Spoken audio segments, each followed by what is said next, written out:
For years, Eurostar has been your only train ticket out of the UK. However, that should all be about to change.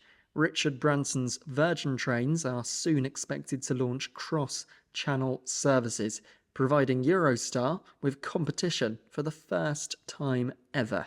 The Virgin's used to coming in and shaking up industries.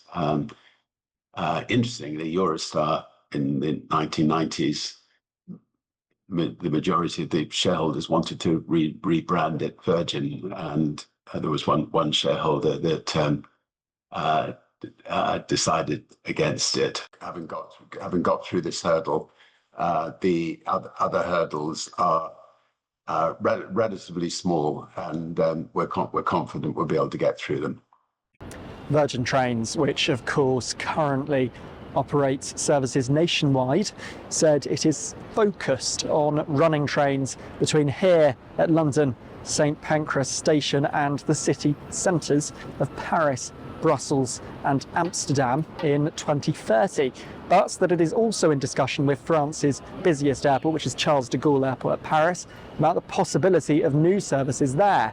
Eurostar has had a monopoly over cross-channel train services since its inception in 1994, and this all comes down to the Temple Mills depot in East London, which is the only depot that can be accessed from High Speed 1, the line that runs between London and the Channel Tunnel.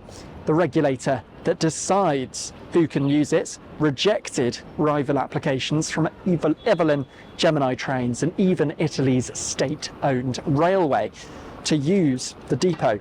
Eurostar was unsuccessful in its own attempt at seeking permission to use the site's spare capacity to grow.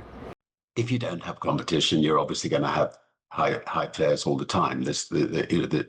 People have no choice, but if they want to go by train, to pay whatever Eurostar charges.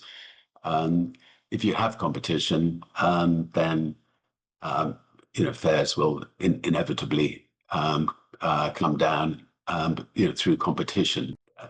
If we've got seats that need selling, we will reduce the costs of them and try to bring a bit of excitement and pricing and quality to the route.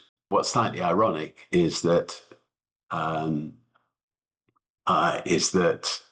Eurostar said there was no more room at Temple Mills for another operator.